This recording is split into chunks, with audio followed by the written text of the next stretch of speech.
Hmm, there you are. Come on now. Settle in. Pull that blanket up just a little. Yes. Just like that. Good. Grandpa is right here. You do not need to do anything tonight. You do not need to go anywhere. You do not need to think about anything at all.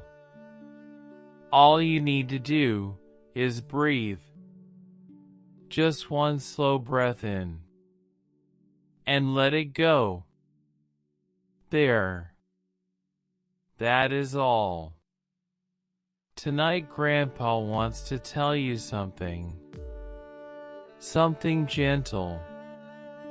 Something that has been sitting quietly in the back of his heart for a very long time. It is a story about two things that have always walked together through the whole of human life. Belief and fear. Now, before you think this is going to be heavy or complicated, it is not.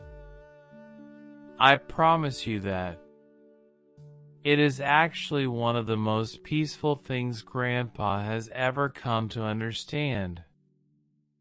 And by the time this story is done, I think you will feel it too. So close your eyes a little more. Let your shoulders drop. Let your hands go soft. And just listen. You know, I have been on this earth a long time now. Long enough to have sat by many bedsides. Long enough to have held many hands in moments of joy and moments of worry. And in all of that time, in all of those quiet conversations, one thing has come to me again and again like a song you cannot quite get out of your head. And it is this. Belief and fear are not opposites. They are not enemies standing on either side of a great divide. They are companions. Old companions, actually. They have been traveling together since the very beginning of us. Now I know that might sound strange at first. You might be thinking, Grandpa, of course they are opposites. When I believe in something I feel brave. When I am afraid I lose my belief. And I understand that. I truly do. But let me tell you a little story. And then we will see. There was once a farmer who lived in a valley where the soil was very old and very kind. He had farmed that valley his whole life, just as his father had, and his father's father before that. Every spring he would walk his fields in the early morning, when the mist was still low over the ground and the birds were just beginning to stir. And every spring he would kneel down and press seeds into the earth. Now here is what I want you to sit with for a moment. That farmer was afraid every single time. Every year. Without fail. He would press those seeds into the dark soil, and somewhere inside him a small quiet voice would whisper, "What if nothing comes this year? What if the rain does not come? What if this is the year the earth finally says, 'No more'?" He had heard that voice his whole life. And every year, he planted anyway. Not because the fear went away, but because underneath the fear there was something else. something quieter and steadier and much more ancient. A belief, a wordless, bone-deep belief that the earth knows what to do with a seed, that the rain will come when it is needed, that the roots will find their way down even in the dark, that life is always looking for a reason to happen. He believed that, and he was afraid, both at the same time. And every autumn the valley was golden, not because he was fearless, but because he was faithful. Can you feel that? That is the thing about belief. It does not require the fear to leave.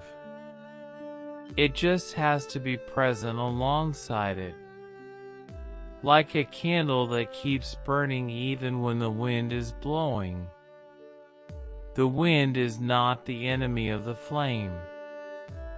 The flame simply has to be lit. Let your breathing slow a little now. Feel the weight of the blanket on top of you. Feel the softness underneath you. You are safe. You are warm. You are exactly where you are supposed to be.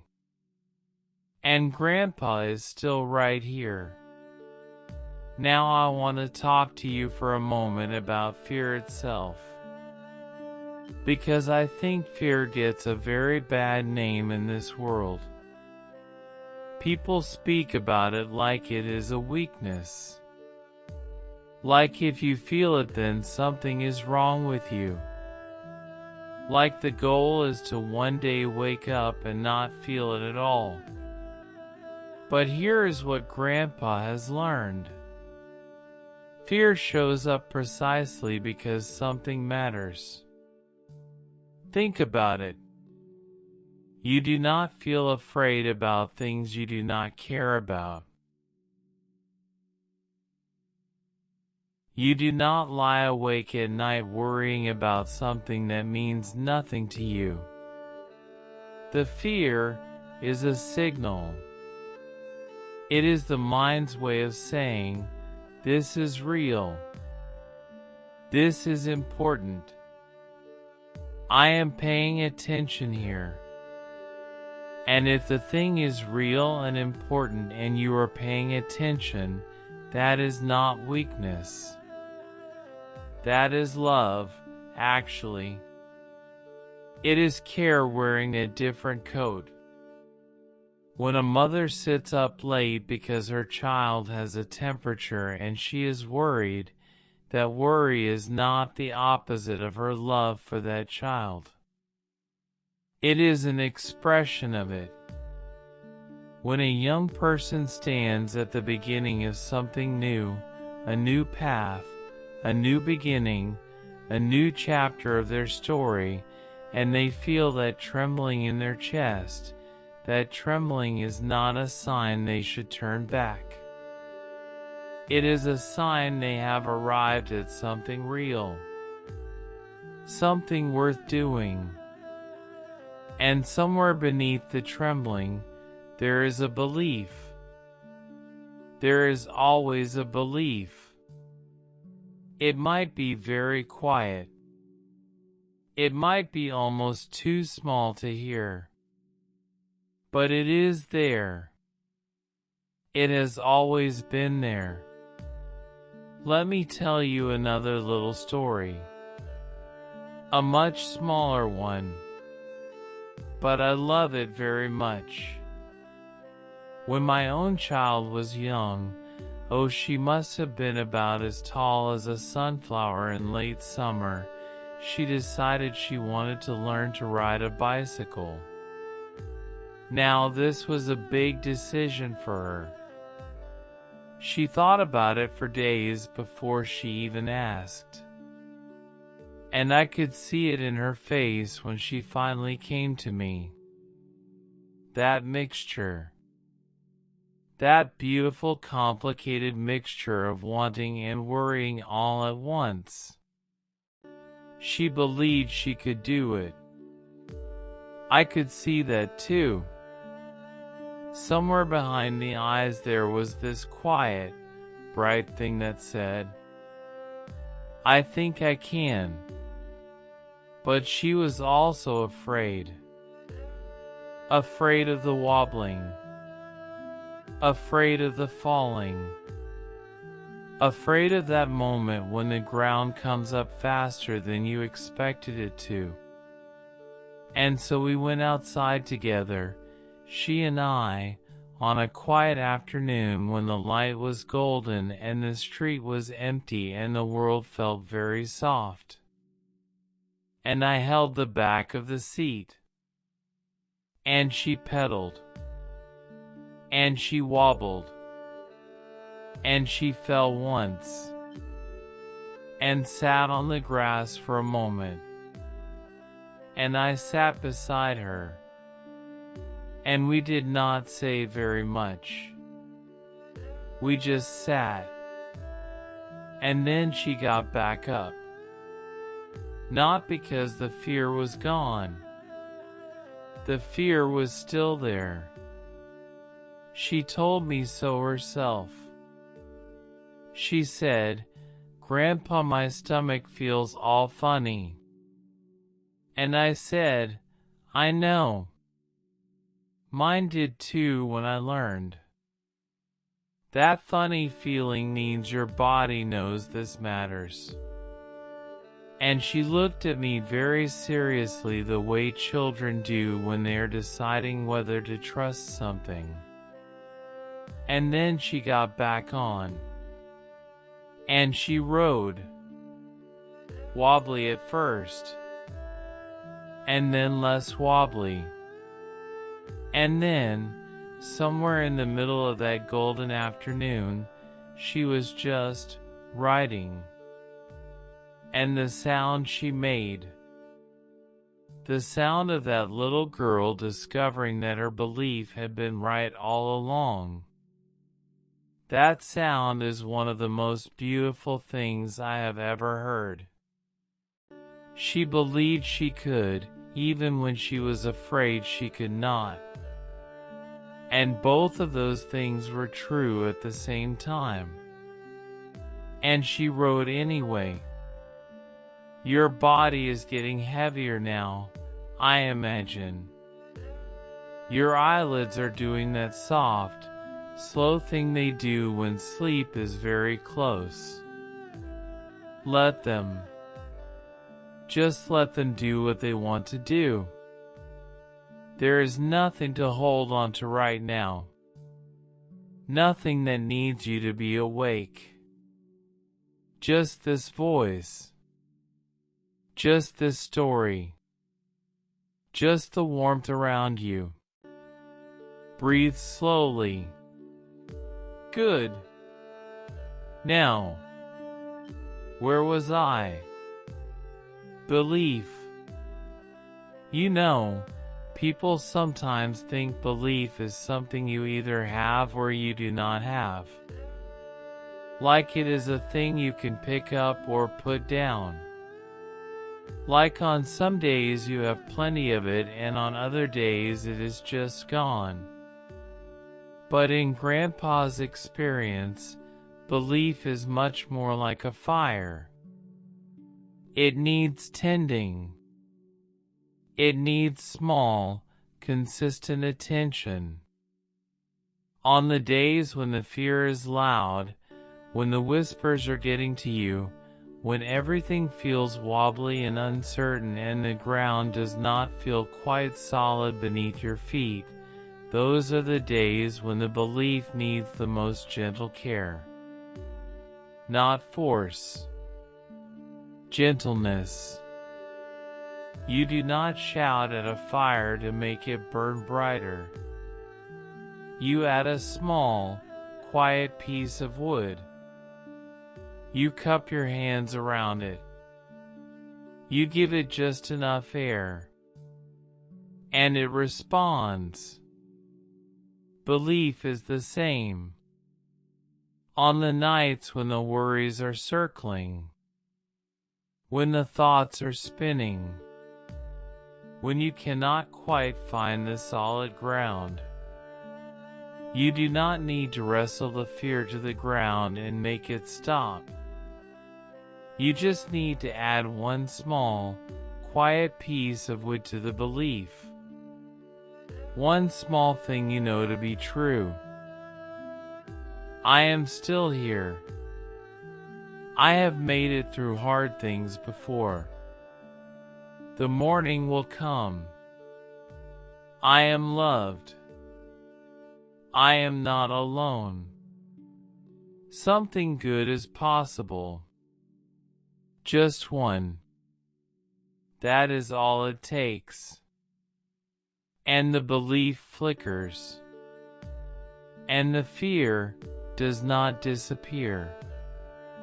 But it gets a little quieter. A little smaller. Manageable. There was an old woman who used to live at the end of a long country road in a house full of books and clocks and the smell of lavender. She had lived alone for many years. Not unhappily.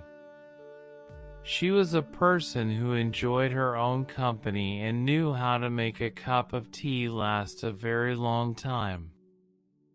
But she had a dream. She had always wanted to write a book. A real book. With a beginning and a middle and an end. With characters who felt like real people and a story that meant something.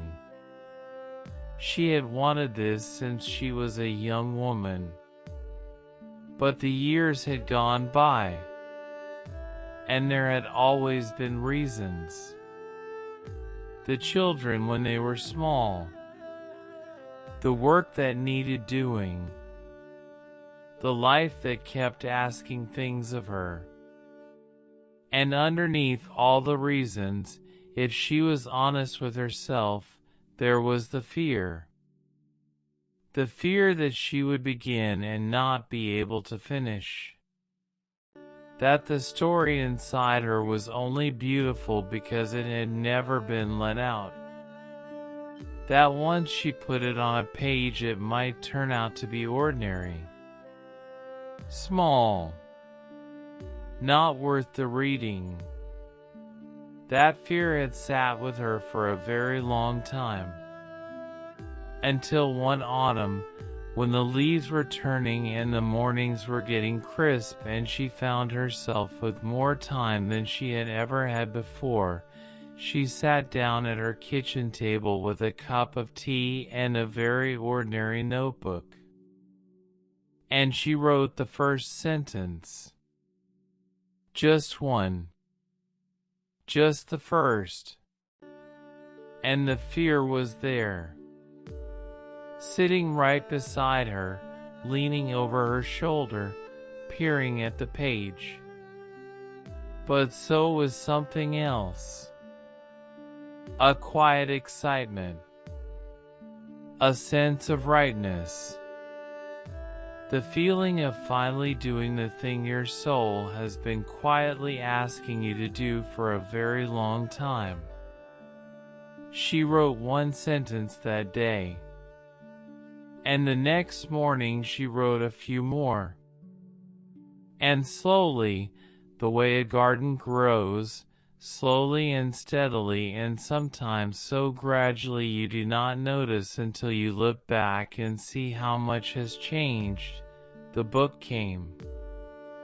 It took a long time. There were days when the fear was louder than the belief. Days when she closed the notebook and made the tea and sat looking out the window for a while. But she always came back. Because the belief, though quiet, though sometimes almost impossible to hear over the noise of the doubt, was still there. Still burning. Still tending itself. And the book was written. And it was not ordinary. And it was not small. It was the kind of book that a person reads late at night when the house is quiet and the world has gone to sleep, and they finish the last page and just sit for a while in the dark, feeling something they cannot quite name. That is what belief does when you tend it. That is what it has always done. You are drifting now, I think. That lovely soft drifting that comes just before sleep. The edges of things are going a little blurry. The thoughts that were present a little while ago are very far away. That is good. That is exactly right. Let them go. They will be there in the morning if you need them. But tonight they can float. Just like you. Now here is the last thing I want to leave you with tonight. Before you go all the way to sleep. Belief and fear are not enemies. They are a pair. And the presence of both at the same time is not a contradiction.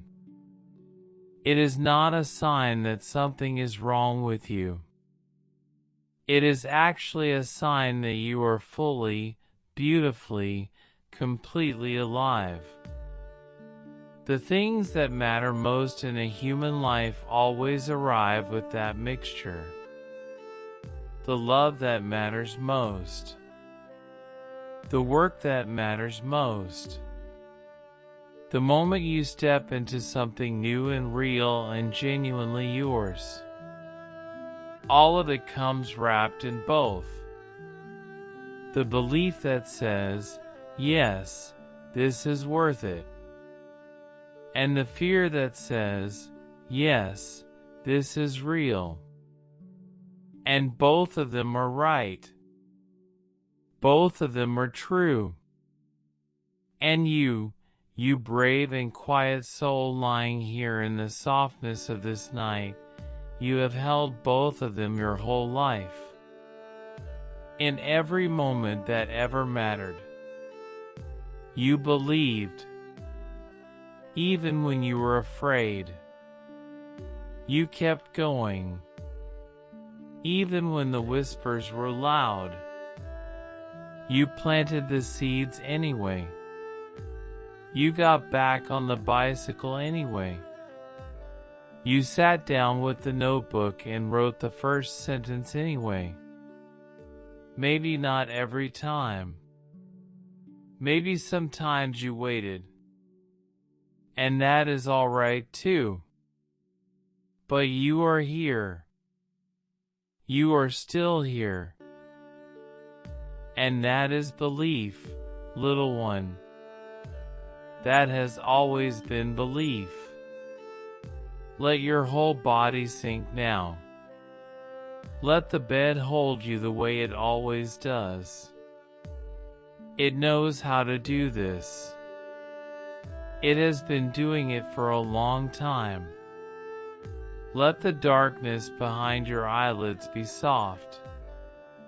Let your breath be slow. There is nothing you need to figure out tonight. Nothing you need to fix. Nothing you need to be other than exactly what you are in this moment. Resting. Breathing. Held. Tomorrow is a whole day away. And the morning will bring what it brings. And you will meet it the way you always do.